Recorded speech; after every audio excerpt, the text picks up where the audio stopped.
ശരി, വളരെ പ്രധാനപ്പെട്ട ഒരു പ്രതികരണത്തിലേക്ക് ശ്രീ പ്രേംകുമാർ ഇപ്പോൾ നമുക്കൊപ്പം ടെലിഫോണിലുണ്ട്. ശ്രീ പ്രേംകുമാർ, വലിയ വിമർശനങ്ങൾ സോഷ്യൽ മീഡിയയിൽ താങ്കളെ ഈ അക്കാദമി ചെയർമാൻ സ്ഥാനത്ത് നിന്ന് മാറ്റിയതിലുണ്ട്. പലവിധ കാര്യങ്ങൾ അതിന് സൂചിപ്പിക്കുന്നുണ്ട്. അങ്ങയുടെ ആദ്യ പ്രതികരണം എന്താണ് ഇങ്ങനെ ഒരു മാറ്റത്തിൽ? അല്ല, അത് സർക്കാരിന്റെ തീരുമാനമാണ്. ആ ഒരു ചുമതലയിലേക്ക് ഏൽപ്പിച്ചത് ഗവൺമെന്റാണ്. ആ ഗവൺമെന്റിന് എപ്പോ വേണോ എന്ത് വേണോ ഉചിതമായി തീരുമാനിക്കാം. അതിനകത്തൊന്നും എനിക്കൊരു അഭിപ്രായം പറയേണ്ട കാര്യമില്ല. പക്ഷേ ഈ അങ്ങ് പറഞ്ഞോളൂ.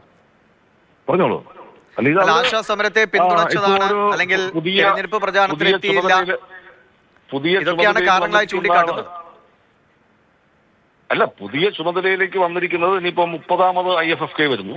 അത് നമ്മൾ ഏറ്റവും ചരിത്രത്തിലെ പ്രധാനപ്പെട്ട ഒന്നാക്കി മാറ്റേണ്ടതുണ്ട്. ഞാൻ കഴിഞ്ഞ പ്രാവശ്യം പ്രസംഗിച്ച ഒരു കാര്യം തന്നെ, നമ്മുടെ മേള ഏറ്റവും ശ്രദ്ധേയമാണിപ്പോ. പക്ഷെ ലോകത്തെ ഏറ്റവും പ്രധാനപ്പെട്ട മേളകളിൽ ഒന്നായി നമ്മുടെ മേള മാറണം. ഉള്ള എല്ലാ ഇതും നമുക്കുണ്ട്. പക്ഷെ നമ്മൾ ആ രീതിയിലേക്ക് പോകണം. അപ്പൊ അടുത്ത വരുമ്പോ ആ ഒരു തലത്തിലേക്ക് ഉയരണം. അങ്ങനെ ഒരു അന്താരാഷ്ട്ര ഒരു വ്യക്തിത്വത്തെയാണ്, ചലച്ചിത്രകാരനെയാണ് ഇപ്പോൾ ആ സ്ഥാനത്തേക്ക് ഗവൺമെന്റ് കണ്ടെത്തിയിരിക്കുന്നത്. അത് ഏറ്റവും സ്വാഗതം ചെയ്യേണ്ടതാണ്. അത് ഞാൻ ഏറ്റവും ആദരിക്കുന്ന, ഇഷ്ടപ്പെടുന്ന ഒരു വ്യക്തിത്വം. അപ്പൊ അദ്ദേഹത്തെ, പക്ഷെ ഇന്നലെ എനിക്കുള്ളൊരു ചെറിയൊരു വിഷമം ഉണ്ടായത്, അദ്ദേഹത്തെ ഇങ്ങനെ ഒരു ചടങ്ങിലേക്ക് അദ്ദേഹം ഈ ഒരു സ്ഥാനം ഏൽക്കുന്നതും അതുപോലെ അദ്ദേഹം ഈ ചുമതല അദ്ദേഹത്തിന് വരുന്നതൊന്നും അതെനിക്കൊരു ഔദ്യോഗികമായ ഒരു അറിയിപ്പും എനിക്ക് കിട്ടിയിട്ടില്ല. അത് ഇന്നലെ, അല്ലെങ്കിൽ ഞാൻ അദ്ദേഹം സ്ഥാനമേൽക്കുന്ന ചടങ്ങിൽ എനിക്ക് പറയണമെന്ന് ഒരു വ്യക്തിപരമായ ആഗ്രഹം ഉണ്ടായിരുന്നു. പക്ഷെ അത് ഇന്ന് ഔദ്യോഗികമായിട്ടൊന്നും അങ്ങനെ ഒരു അറിയിപ്പോ ക്ഷണമോ ഉണ്ടായില്ല. അതെന്തുകൊണ്ടാണ് ശ്രീ പ്രേംകുമാർ? നമുക്ക് അങ്ങേ അറിയുന്നതാണ്, അങ്ങയുടെ ഈ പ്രവർത്തനം കഴിഞ്ഞ വർഷം എങ്ങനെയാണെന്ന് അറിയുന്നതാണ്, അങ്ങേ എടുക്കുന്ന നിലപാടുകൾ നമ്മൾ തന്നെ സംസാരിച്ചിട്ടുള്ളതാണ്. അപ്പോൾ ഇതൊരു അങ്ങ് പറഞ്ഞല്ലോ, ഇത് സർക്കാർ എടുക്കുന്ന തീരുമാനമാണ്, അതിലേക്കൊന്നും പറയാനില്ലെന്ന്. പക്ഷെ സർക്കാർ എടുക്കുന്ന തീരുമാനം, നിലവിലൊരു സ്ഥാനത്ത് ഇരിക്കുന്ന ആളെ മാറ്റി മറ്റൊരാളെ അവിടെ കൊണ്ടുവരുമ്പോൾ അവിടെ ഇരുന്നിരുന്ന ആളോട് പറയണമല്ലോ കൃത്യമായിട്ട് ഇങ്ങനെയാണ് നമ്മളൊരു മാറ്റം സംഭവിക്കുന്നു. അതിന്റെ ഔദ്യോഗികമായിട്ടുള്ള കൈമാറ്റ നടപടികളൊക്കെ അതൊരു ഒഫീഷ്യലി നടക്കേണ്ട കാര്യങ്ങളല്ലേ? എന്തുകൊണ്ട് അങ്ങനെ ഒരു അങ്ങേ മാറ്റി നിർത്തുന്ന ഒരു സമീപനം ഉണ്ടായി? അതാണ് സ്വാഭാവികമായിട്ടും ആളുകളിലും ഒരു ചോദ്യം. മാറ്റി നിർത്തി അങ്ങനെയൊന്നും ഞാൻ പറയുന്നില്ല. പക്ഷെ എനിക്ക് അറിയിപ്പ് കിട്ടിയില്ല. അതുകൊണ്ട് തീർച്ചയായിട്ടും എനിക്ക്, അല്ലെങ്കിൽ ഞാൻ ആ പരിപാടിക്ക് ഉറപ്പായിട്ടും പങ്കെടുക്കുമായിരുന്നു. അതെനിക്ക് ഒരു വലിയൊരു പങ്കെടുക്കാൻ കഴിയാതെ പോയതിൽ വലിയൊരു വിഷമമുണ്ട്. കാരണം അത്രയും ഒരു സംശയിക്കുന്നു അങ്ങയുടെ നല്ല മനസ്സുകൊണ്ട്, അല്ലെങ്കിൽ വിവാദം ഉണ്ടാക്കേണ്ട എന്ന് കരുതി അങ്ങ് വിഷമമുണ്ട് എന്ന് മാത്രം പറയുന്നതാണ്. അത് നമുക്ക് കേൾക്കുമ്പോൾ മനസ്സിലാവും. അങ്ങ് എന്താണ് സംശയിക്കുന്നത്? എന്തുകൊണ്ട് അങ്ങനെ മാറ്റി നിർത്തപ്പെട്ടു? അല്ല, വിഷമത്തിന്റെ കാര്യമാണ് ഞാൻ പറയുന്നത്. അതായത് ഒരു നിശബ്ദ സിനിമയിൽ നിന്ന് തുടങ്ങിയതാണ് മലയാള സിനിമ. ആ മലയാള സിനിമയുടെ തട്ടകത്തിൽ നിന്ന് ഈ ശബ്ദങ്ങളുടെ മഹാവിസ്മയം തീർത്ത് ലോക പലകയിലേക്ക് ഉയർന്ന ഓസ്കാറിൽ തൊട്ട ഒരു മലയാളി ശ്രീ റസൂൽ പൂക്കുട്ടി. അങ്ങനെയാണ് ഞാൻ അദ്ദേഹത്തെ എപ്പോഴും വിശേഷിപ്പിക്കുന്നത്. അങ്ങനെ ഒരു വലിയ ഒരു പ്രതിഭ, മറ്റൊരു വ്യക്തിത്വത്തെ കുറിച്ചല്ല. നമ്മൾ ഇത്രയും ഒരു വലിയ അപൂർവമായ ഒരു നേട്ടം കൈവരിച്ചിട്ട് ആ ഒരു പദവിയിലേക്ക് വരുമ്പോ അവിടെ എൻ്റെ ഒരു സാന്നിധ്യം ഉണ്ടാകണമായിരുന്നു എന്ന് എനിക്കൊരു വലിയ ആഗ്രഹം ഉണ്ടായിരുന്നു. അതിന് ഇത് കിട്ടാത്തത് കൊണ്ടുള്ള വിഷമം. അതിലാരോടും പരാതിയോ പരിഭവമോ ഒന്നുമില്ല. അത് എന്നെ മനഃപൂർവ്വം മാറ്റി നിർത്തിയെന്ന് അങ്ങനെയൊന്നും എനിക്കൊരു ആരോപണവുമില്ല. അല്ല, പക്ഷേ അങ്ങ് മനഃപൂർവ്വം മാറ്റി നിർത്തിയെന്നുള്ള ആരോപണമില്ല എന്ന് പറയുമ്പോഴും അപ്പം അങ്ങനെ പറഞ്ഞു, റസൂൽ പൂക്കുട്ടിയെ പോലെ ഒരു വലിയ പ്രതിഭ നമ്മുടെ ഈ സ്ഥാനത്തേക്ക് വരുന്നത് നല്ലത് തന്നെയാണ്. അക്കാദമിക്ക് അങ്ങ് തുടർന്ന് വന്ന കാര്യങ്ങളെ കൂടുതൽ നന്നാക്കി കൊണ്ടുപോകാൻ കഴിയട്ടെ. പക്ഷേ എന്തിനാണ് അങ്ങനെ ഞാൻ ഔദ്യോഗികമായി അറിയിക്കേണ്ട ഒരു ഉത്തരവാദിത്വമില്ല. ഇപ്പം അങ്ങേക്ക് അറിയുന്ന ആളുകൾ തന്നെയാണ് അക്കാദമിയിലുള്ളവർ, സർക്കാരിലുള്ളവർ, മന്ത്രി, എല്ലാവരും. അപ്പോൾ അങ്ങയോട് ഒരു ഔദ്യോഗികമായി പ്രേംകുമാർ നമ്മൾ ഇങ്ങനെയാണ് തീരുമാനമെടുക്കുന്നത്, അപ്പോൾ ഇതിന്റെ ഒരു കൈമാറ്റ ചടങ്ങിന് വരണമെന്ന് ആരെങ്കിലും പറയേണ്ട ഒരു ഇതിൽ. അല്ല, അതൊക്കെ ഒരു പുതിയൊരാളെ തീരുമാനിക്കുന്നതും എന്നെ അല്ല, അതൊക്കെ ഗവൺമെന്റിന്റെ ഒരു വിവേചനാധികാരമാണ്. അവിടെയൊന്നും എനിക്ക് ഒന്നും അതിനെക്കുറിച്ച് പറയാനില്ല. എനിക്ക് വലിയ ഒരു എന്നെപ്പോലെ ഒരാളെ അങ്ങനെ ഒരു അവസരം നൽകി അവിടെ ഇരുത്തി അത് ഇത്രയും കാലം എന്നെ ഏൽപ്പിച്ച കാര്യങ്ങൾ അത് വളരെ സത്യസന്ധമായി, ആത്മാർത്ഥമായി, അർപ്പണബോധത്തോടുകൂടി, വളരെ സുതാര്യമായി, ഏറ്റവും ജനകീയമായി, അത് വളരെ അഭിമാനത്തോടെ അങ്ങനെ ചെയ്യാൻ പറ്റി എന്ന് തന്നെ എനിക്കത് വിശ്വാസമുണ്ട്. അതിലെനിക്ക് വലിയൊരു അഭിമാനവും സന്തോഷവും. അങ്ങനെ ഒരു അവസരം നൽകിയതിൽ എനിക്ക് ഗവൺമെന്റിനോട് നന്ദിയുമുണ്ട്. പക്ഷേ ഈ ഒരു മാറ്റത്തിന് പിന്നിൽ മറ്റെന്തെങ്കിലും രാഷ്ട്രീയ കാരണങ്ങൾ ഉണ്ട് എന്ന് അങ്ങ് സംശയിക്കുന്നുണ്ടോ? അതൊന്നും എനിക്കറിയില്ല. ശ്രീ പ്രേംകുമാർ, അങ്ങ് പറയാൻ പഠിക്കുന്നതാണെന്ന് അറിയാം. സംശയങ്ങൾക്കൊന്നും ഇത് പ്രസക്തിയൊന്നുമില്ല ഇവിടെ. എന്റെ സംശയങ്ങൾക്ക് പക്ഷെ എന്റെ ഇതാണ് എനിക്ക് അതങ്ങനെ ഒരു അറിയിപ്പ് അല്ലെങ്കിൽ നൽകാമായിരുന്നു. അത് ആ സ്ഥാനത്ത് നിന്ന് സത്യം പറഞ്ഞാൽ അങ്ങേ മാറ്റുന്നതിലുള്ള വിഷമം തന്നെയാണ് നമ്മളും പങ്കുവയ്ക്കുന്നത്. അത് അറിയിക്കേണ്ട ഉത്തരവാദിത്തമുള്ളവർ എന്തുകൊണ്ട് ചെയ്തില്ല എന്നതാണ്. ഞാൻ 2022 വൈസ് ചെയർമാനായിട്ടാണ് എന്നെ നിയമിക്കുന്നത്. അത് കഴിഞ്ഞിട്ടാണ് ഒരു വർഷത്തിൽ അധികമായി ഇപ്പോൾ ഈ താൽക്കാലിക ചുമതല നൽകിയത്. അപ്പൊ ഇത്രയും കാലം നമ്മൾ അത്രയും വളരെ കൃത്യതയോടുകൂടി തന്നെയാണ് കാര്യങ്ങളിൽ ഇടപെടുകയും അതിൽ പ്രവർത്തിക്കുകയും ചെയ്തത്. അപ്പൊ അവിടെ നിന്നിങ്ങനെ നമുക്ക് ഇങ്ങനെ ഒരു മാറ്റം വരുമ്പോഴും പുതിയൊരു ആൾ വരുമ്പോഴും അദ്ദേഹം ചുമതല ഏൽക്കുമ്പോഴും ഒക്കെ ഒരു ഔദ്യോഗികമായ ഒരു അറിയിപ്പ് അത്. അല്ല, അതിനുശേഷം അങ്ങ് മന്ത്രി സജി ചെറിയാനുമായിട്ട് മറ്റോ സംസാരിച്ചോ, ഫോണിലെങ്കിലും സംസാരിച്ചോ? അല്ല, ഇന്നലെ എന്നെ ഔദ്യോഗികമായി ഒരു പരിപാടിക്ക് ക്ഷണിച്ചു. അത് IFFKയുടെ ഈ വരുന്ന IFFKയുടെ സംഘാടക സമിതി രൂപീകരണമാണ്. അത് ഞാൻ ചെയർമാനായിരുന്ന ഇതിന് തൊട്ടുമുമ്പുള്ള ഈ ഒരു ദിവസങ്ങളിലാണ് അതിന്റെ ഒരു കത്ത് പോയത്. അവിടെ ചെയർമാൻ എന്നുള്ള പേരിൽ തന്നെയാണ് എന്റെ പേര് വെച്ചിട്ടാണ് കത്ത് പോയത്. അതനുസരിച്ചാണ് ഇന്നലെ ആ സംഘാടക സമിതിക്ക് ആൾക്കാർ വരുന്നത്. അപ്പൊ അതെന്നോട് പറഞ്ഞു ആ പരിപാടിയിൽ തീർച്ചയായിട്ടും ഞാൻ പങ്കെടുക്കണമെന്ന് പറഞ്ഞു. അത് മന്ത്രിയുടെ ഓഫീസിൽ നിന്നും മന്ത്രിയോടൊക്കെ തീർച്ചയായിട്ടും ആ ഒരു നിർദ്ദേശം ഉണ്ടായിരുന്നു. ഞാൻ ആ വൈകുന്നേരത്തെ ആ പരിപാടിയിൽ പങ്കെടുക്കുകയും ആശംസകൾ അറിയിച്ച് സംസാരിക്കുകയും ഒക്കെ ചെയ്തിട്ടുണ്ട്. അതെന്നെ ഔദ്യോഗികമായി അറിയിച്ചത് കൊണ്ട് ഞാനതിൽ പങ്കെടുത്തു. അതുപോലെ രാവിലെ എന്നെ അറിയിച്ചിരുന്നെങ്കിൽ തീർച്ചയായിട്ടും ഞാൻ ആ പരിപാടിയിൽ പങ്കെടുക്കുമായിരുന്നു. അത് എനിക്കൊരു വലിയ നഷ്ടബോധമുണ്ട് ആ പരിപാടിയിൽ പങ്കെടുക്കാൻ പറ്റാതെ പോയത്. ഈ താൽക്കാലികമായി സ്ഥാനത്തേക്ക് വരുമ്പോഴും അതിൽ കൂടുതൽ മികവാർന്ന നിലയിൽ പ്രവർത്തിക്കാൻ ശ്രമിക്കുക, അത് സ്വാഭാവികമായിട്ടും അങ്ങേക്ക് കുറച്ചുകൂടി വേണമെങ്കിൽ കാലപരിധി നീട്ടി നൽകാവുന്ന ഒരു സാഹചര്യം കൂടി ഉണ്ടായിരുന്നു. എന്തുകൊണ്ട് അത് പരിഗണിക്കപ്പെടാതെ പോയി എന്നാണ് അങ്ങ് കരുതുന്നത്? അല്ല, അതൊന്നും ഞാൻ അഭിപ്രായം പറയേണ്ടതല്ല. അതൊക്കെ സർക്കാരിന്റെ വിവേചനാധികാരമാണ്. അത് എനിക്ക് അതിനകത്ത് അഭിപ്രായമൊന്നും പറയാനില്ല. ശരി, എന്തായാലും അങ്ങ് ആ ഒരു അറിയിക്കാത്തതിലുള്ള ഒരു മനോവിഷമം മാത്രം പ്രകടമാക്കുന്നു. അതുകൊണ്ട് എനിക്ക് അതല്ല, ഇത്രയും ഒരു വലിയൊരു ലോകപ്രതിഭ, ലോകമറിയുന്ന, ലോകം അംഗീകരിക്കുന്ന ഒരു ഓസ്കാർ ജേതാവ് അദ്ദേഹം ഈ ഒരു ഈ ഒരു സ്ഥാനത്തേക്ക് വരുന്നു.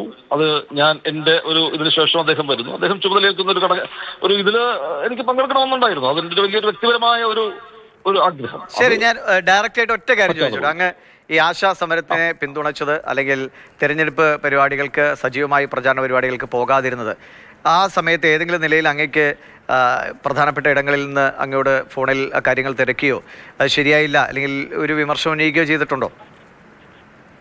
വ്യക്തമായില്ല. അല്ലെ, അങ്ങ് ആശാ സമരത്തിന്റെ കാര്യത്തൊക്കെ അങ്ങയുടെ എടുത്ത നിലപാടുകൾ അത് ഏതെങ്കിലും വിധത്തിൽ അങ്ങയോട് പാർട്ടി നേതൃത്വത്തിന്റെ അല്ലെങ്കിൽ മന്ത്രി അടക്കമുള്ള ആരെങ്കിലും അങ്ങയോട് ഒരിക്കലും ഈ ആശാ സമരത്തെ പിന്തുണച്ചുകൊണ്ട് ഒന്നും സംസാരിച്ചിട്ടില്ല. മറിച്ച് ആ സമരം, ഇങ്ങനെ ഒരു സമരം നമ്മുടെ കുറെ സ്ത്രീകൾ, നമ്മുടെ സഹോദരിമാർ ഇങ്ങനെ ഒരു സമരം നടത്തുന്നത് അത് എത്രയും പെട്ടെന്ന് പരിഹരിക്കണം. അവരുടെ ആവശ്യങ്ങൾ എങ്ങനെയാണെന്നുള്ളത് പരിശോധിച്ച് അത് പരിഹരിക്കാൻ ഇടപെടണം എന്ന് ആവശ്യം പറഞ്ഞിട്ടുണ്ട്. അത് വളരെ സാംസ്കാരിക നായകന്മാരുടെയൊക്കെ ഒരു പരിപാടിയിൽ അവിടെ അത്രയും ഒരു ക്ലോസ് ആയിട്ടുള്ള അതൊരു പൊതുയോഗം അങ്ങനെയൊന്നും ആയിരുന്നില്ല. അവിടെ നമ്മുടെ ഒരു അഭിപ്രായം അത് പരിഹരിക്കണം. അല്ല സമരത്തെ പിന്തുണച്ചു എന്നുള്ളതൊന്നുമല്ല. അങ്ങനെ ഒരു പിന്തുണയും നമുക്ക് അങ്ങനെ ഇല്ല.